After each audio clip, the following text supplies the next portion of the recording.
Greetings, everyone. I'm Dr. Thomas McCuddy, president of Families of Virtue. Yeah, I'm Thomas Quackenbush, vice president of Families of Virtue. I'm Nick Wiegand. I'm the pastor at Kiefer Baptist Church in Grace Creek in Fayetteville, North Carolina. We wrapped up last time talking about salt and light and how we are to engage in a multicultural society. And so as we begin this one, there's a meme floating around that I have with me, and I needed to write it down so I did not mess it up. There's a meme that's running around, and it's whether you've seen the meme or not, but it's the overall idea of how we are supposed to behave in our culture. And it says, the quote is, "You're not being asked to change your beliefs or religion.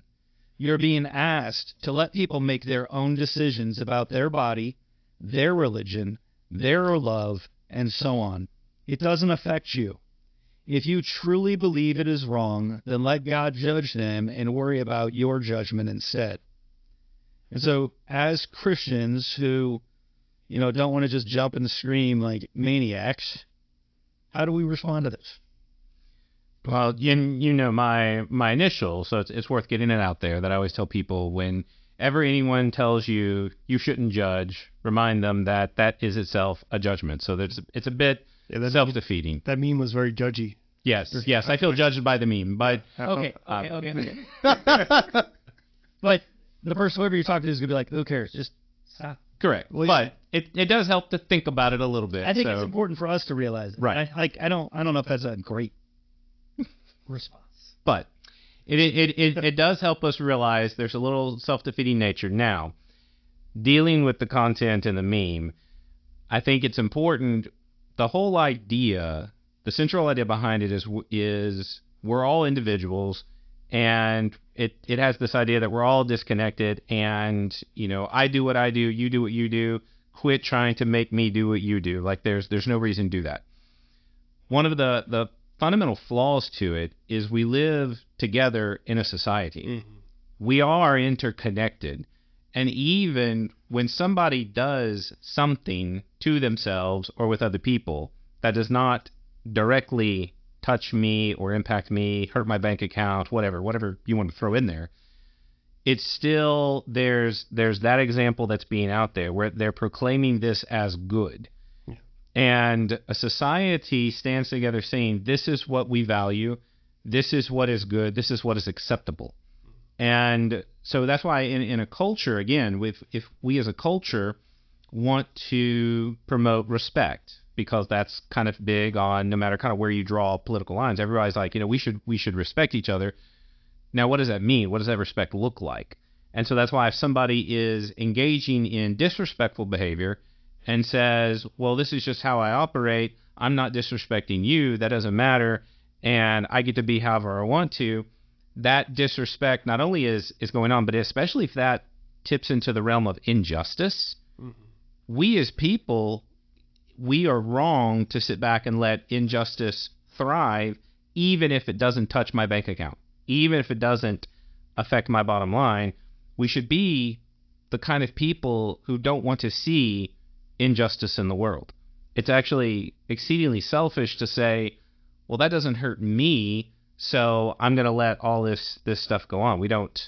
We shouldn't be that way. Right. And I've done some research on the idea of fatherlessness in both America and South Africa, because I did a talk on it last year, and we recognize that they both have the same issue. And it seems like a kind of worldwide issue about fathers not being in the home. And so, a lot of what that quote is dealing with is we'll just let people do whatever they want. It's not affecting me, but it is.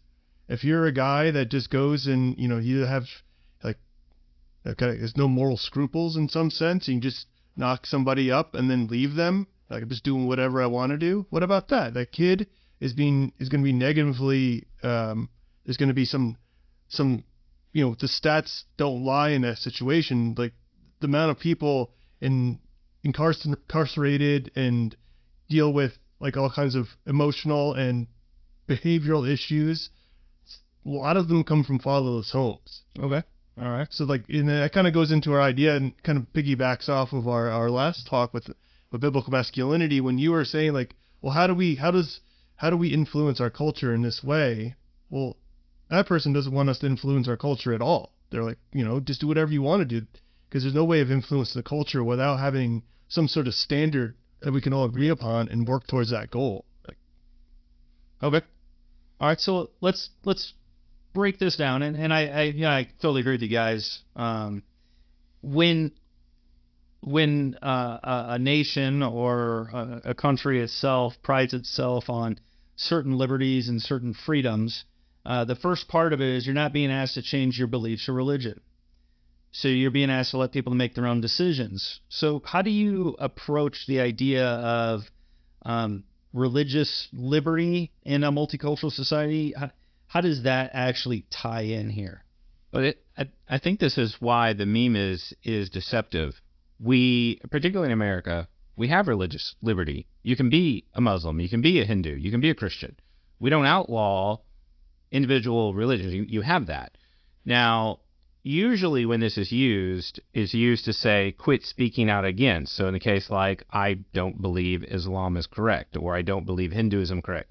So I might speak out and say, here's why you should not be a Muslim, a Hindu, or like maybe even why you shouldn't eat at a particular restaurant. I have the awesome thing about our country is we have the right to be able to talk about these things. Mm-hmm. And to say, you know what, I don't believe other people should do this. Here's the reasons why. What I'm not doing is I'm not legislating and say, you know what, I'm not vegan, but let's pretend I was. And I say, you know what, because I'm vegan, we're going to legislate and say that, we're going to make everybody vegan. Now, I would do that if I believed eating meat was a complete injustice, because that's what you legislate. You're like, if there's a particular thing that's an injustice, that's why you create a law that says you shall not do this thing. So this is why for people who think that killing and slaughtering animals and eating them is a inherent moral evil, I understand exactly what they're doing, and I have the right to also counter those arguments and to share those kinds of things. So I almost go back to the Phil Collins song when he was talking about this is the world we live in. You know what I'm talking about? Yeah, I'm not pulling it up, but he talks about, let's make this a place worth living in, is that line. That's what we're all doing. We're all Land of Confusion. Thank you. That's the name of the song. So Genesis. Yeah, it's a Genesis. So, well, Phil Collins, but yes, when we everything we're saying, everything we're doing is for the purposes of making this a land worth living in. That's why we speak. That's why we write. That's why, again, we will even legislate things like outlawing things like slavery, outlawing prostitution, outlawing domestic violence. There's a reason. The reason is because this is an injustice if these things are going on. Now, how does it affect me if, like, the neighbors down the street are beating each other? Well, it doesn't impact me. I can't even hear them. Directly, yeah. I just not directly. But I'm the kind of person that shouldn't be going on. And if we care about people, we're going to do things like try to protect the innocent, but also in the case of whoever the aggressor is, trying to help them. Like first of all, you shouldn't do this, and if you've done it, there should be punishment. But also preemptively, like if I already know this person has an aggression problem, I'm going to be the kind of person like, maybe we need to deal with that.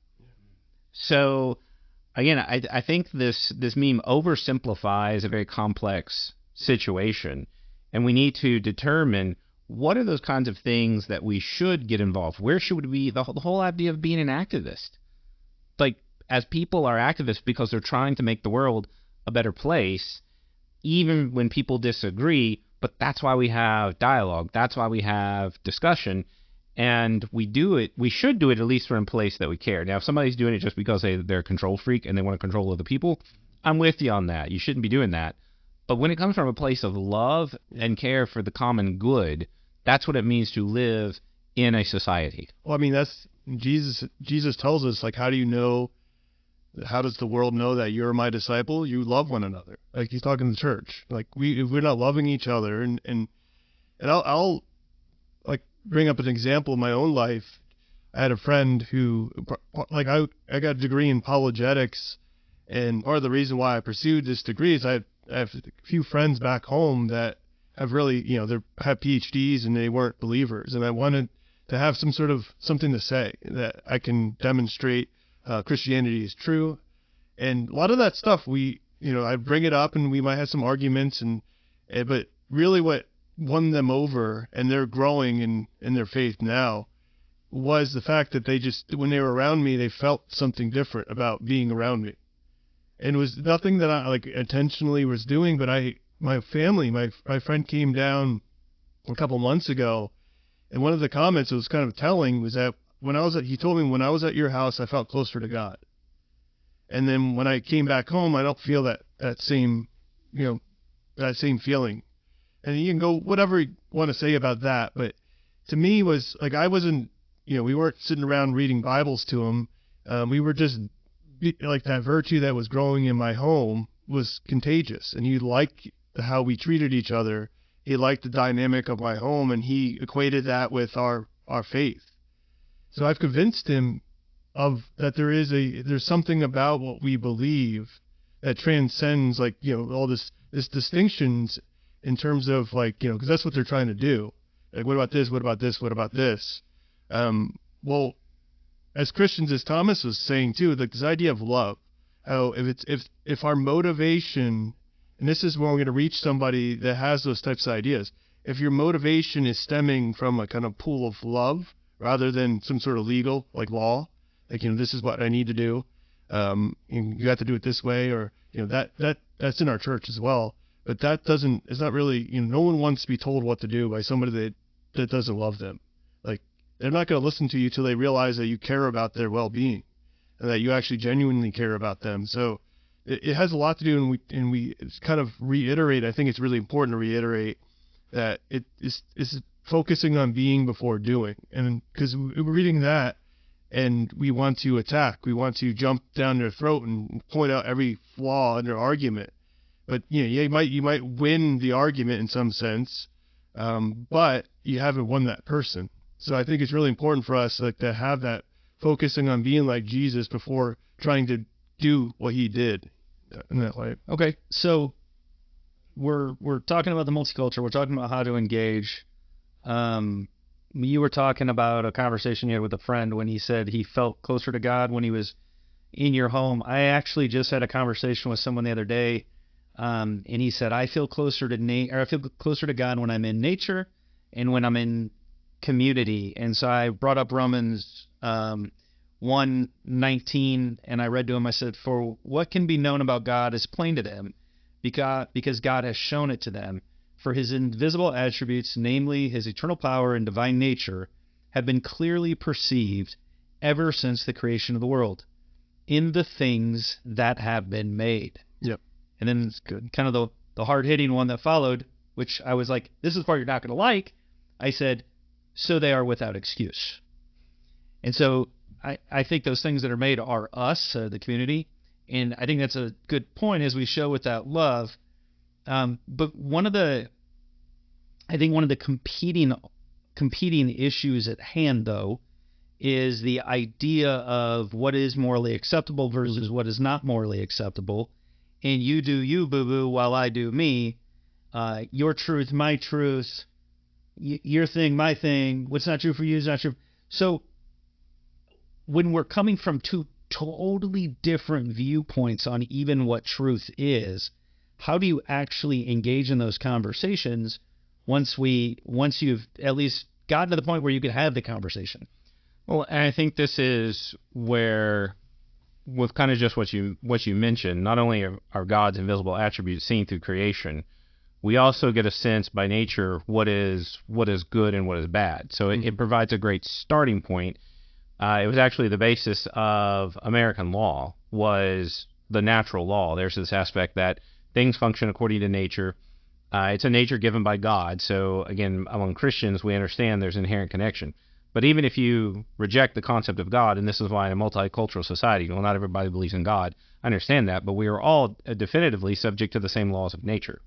There is still this element, if somebody says, why can't I stick a pencil in my eye? It's because we can say by nature, that's not what your eye is designed for. That this is a bad use of a good eye, it's a bad use of a good pencil. That's not what pencils are used for.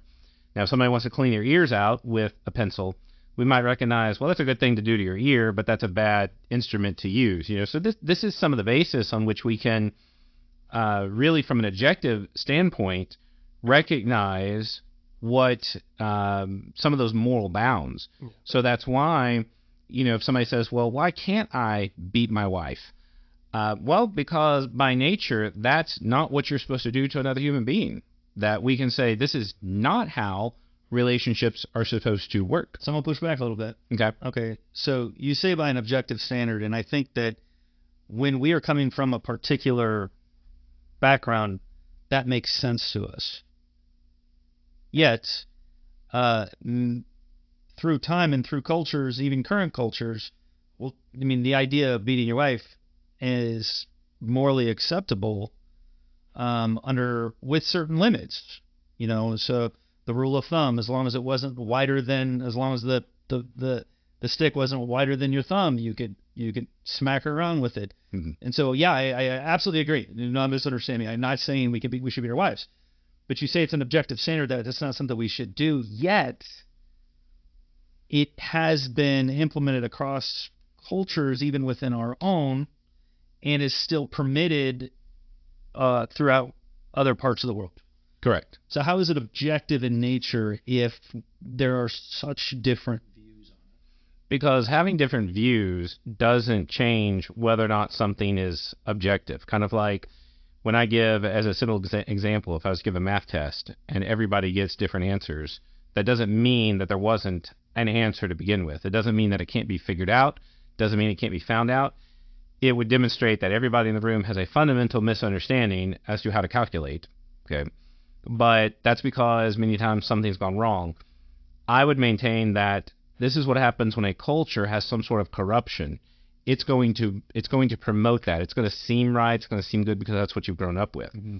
To even go back even to American history, when in the days when we allowed slavery and we looked at that, that was the kind of thing that today we would look at, and we do, and we say across the world, slavery is an inherent wrong. You shouldn't do that. We should know by nature, and even as was in our Declaration of Independence, all men are created equal, men and women, that you shouldn't own another person.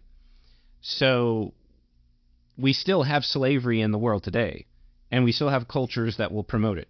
That doesn't change whether or not it's good, and it's also the kind of thing that you can look at and you can recognize, much like you read with the Romans verse, like there's many people who believe God doesn't exist, but the nature declares his glory, and they are without excuse. So this is the kind of thing that in a multicultural society, that's kind of what you have to work with, is we have these different cultural expressions, we have different values, and there's a certain range that's acceptable. But in a culture, this is why the natural law provides a great standard, because I would maintain, and I've said it before, a truly multicultural, pluralistic society is impossible. Gotcha. Because those cultures are going to... Too many competing... They're going to contradict each other. Yeah. So you cannot, on the one hand, say no one ever ought to beat their wives, and you can have, on the other hand, sometimes you can beat a wife. Like, those cannot coexist at the same time at the societal level. You can have it going on, okay, but you cannot exist in the same society. You would have to be the kind of society that would say, you know what, we don't promote it, but we allow it. Okay, and this is what we would do. Like I would maintain with the issue of pornography in our country. We view it as a vice. We don't let our children, or you're not supposed to, let children see this, because we recognize... I mean, we have laws against that. Yeah, we have laws against that because we recognize it's not a good, but we also allow it. We recognize by nature, even though this isn't good, it's not so bad that we're going to say, okay, we're going to legislate against it, as opposed to things like beating your wife and beating your children. So when you say, so let me make sure I got it, right? So objective, so you're saying that it is objectively true. There is an objective truth there. Mm-hmm. It just kind of took us a little while. Certain cultures and other cultures are still working on actually discovering that objective truth. Well, and that's why with some cultures they've adopted something that's wrong. And I go back to, I believe this was in India, when a man would die, they would take the widow who's still living and throw her on the funeral pyre. Yeah. And that, we kind of look at that, we're like, okay, this is a natural bad. Like, you should just know by nature. But you go into, well, our religion teaches this, our culture teaches that. I understand that. But this is something that is wrong, and this is what we fight against. Even going back to the Nuremberg trials, the Nazis who said, this is what our culture does. Yeah. They were killing Jews. And that was the first time, I believe, crimes against humanity, that phrase was used. And it was recognizing we have a common human nature that your cultural values cannot sort of override. There is some element of we should be able to recognize something that is that egregious of a violation. And so I would maintain this is also one of the strengths we have inside of Christianity, is because we're worshiping the God who made everything. This is why what we're proclaiming as Christians, it always falls in line with the natural law.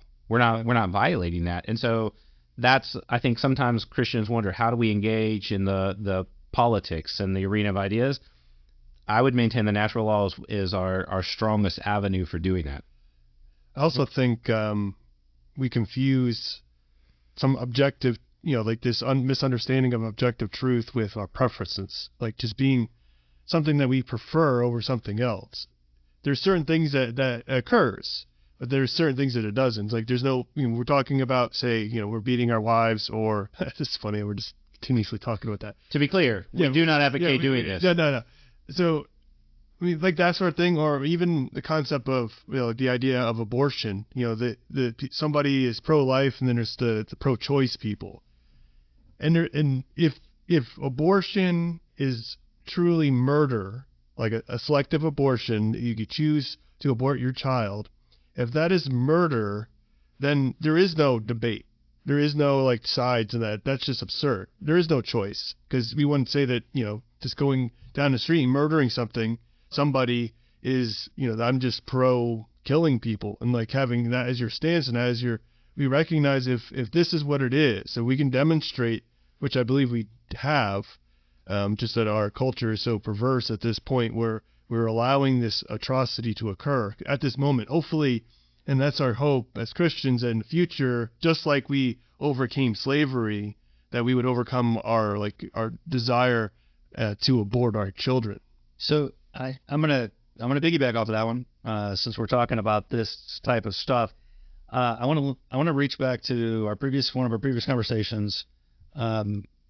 Virtue being the center, any derivation, one way or the other, that becomes vice. Is love one of the virtues? Love is what it is, a virtue. It's also a passion. So in other words, you feel this desire. That's one thing. But love, as when you think about faith, hope, and love, that's what we call the theological virtues. Okay. We see those from 1 Corinthians 13. And love is, in a sense, what drives all the virtue, because you have to not only know the good, you have to love the good.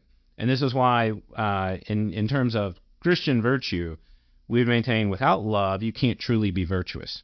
You would have a form of it, but that concept of love, that's what drives wanting to do the right thing the right way. It's what drives a sense of justice in relation to other people. It's why you would endure and want fortitude to struggle through to achieve the good. It's why you would want to temper your own passions, because you love what is good and what is true. So it absolutely is something that directs us towards God, and it's what the foundation for all, I would maintain, true virtue. So I'm on the topic, and I know we're not going to really dive into the topic of abortion, but when we engage in these controversial topics, I think you used beating your wife as the first example because it's not a controversial topic. It's fairly understood. It's fairly accepted that is bad. But then T-Quack over here wants to carry it on and really, go into something that is, those waters. Yeah, which is where it's, a bit deeper. And many people are talking about the loving thing to do. I'm pro-life before I ask this question, but if we're engaging on the topic of abortion, and I don't want to talk about abortion specifically, I want to talk about this concept, so if I can focus it, because we don't have a lot of time left. I I think we can recognize that those that are choosing pro-choice are doing it from a loving place in the fact that they value someone's autonomy over the body. I think that they're doing that from a loving place, but I asked about it being a virtue because it seems disordered. It seems to be a disordered misunderstanding of what love is. But then you said, if it is murder, therefore we go with that, it is bad, which I agree. But if we could recognize the disordered virtue there of love, how do we engage with someone to win their soul versus crushing the argument?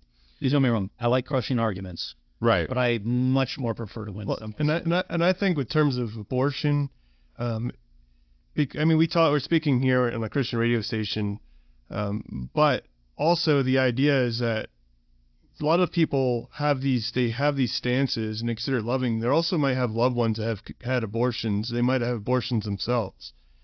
So that's one of the things you when you're speaking to people, especially people in a mixed crowd where you don't really know where everybody stands on these issues. I mean, I'll take a firm stand because that's what I believe. But when you're meeting people one-on-one and you're trying to get them to understand what we're about and about say abortion being wrong per se, you have to figure out, because there's probably some sort of emotional baggage somewhere in their lives that has drawn them to this, or they haven't really thought it through. So it's only bring it to the question itself. Yeah. I see where you're coming from. You want to learn the lesson. You want to know where they're coming from. But I'm gonna bring it to the question itself. You identify that it is a disordered love, and I think it changes the conversation with people when you identify the fact that I think they are doing it from what they would consider a loving place. How do you address it? That aspect of it, the virtuous aspect of the disorder vice part of it. Well, and I think that's why, because the two sides of the argument, and it can be summarized: my body, my choice, and the other side is it's a baby, it's not a choice. Okay, so both of those things are issues, and I think this is why it's not a simple argument why we need that love, because you're dealing with a woman who has a baby and there's all kinds of different reasons she might have that baby. And, but you're also dealing with a baby who cannot defend themselves.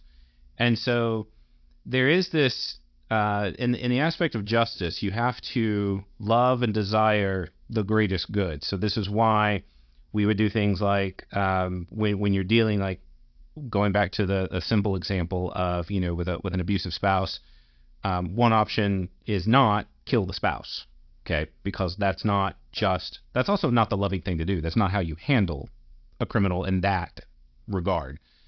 So when you're dealing with this issue of abortion, to recognize, and this is the argument laid against the pro-life movement, is that they tend not to love the woman. And I think it's a fair argument. I think that we need to not forget that there's two people that are involved in the abortion argument. There's the woman and there's the child.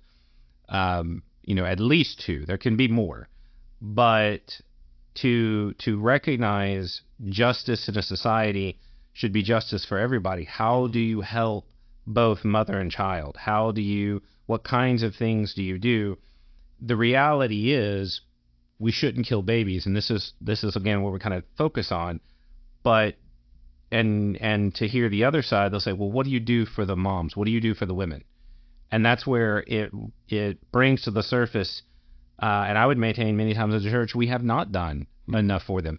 It does not, because if the church, and we'll just use this for example, if the church has ignored the woman and only focused on the baby, that does not in some ways make it okay to have the abortion and to realize, pro-life is wrong because they've not focused on the mom. That's not what's happened. So I want to make sure that, just kind of wrap it up.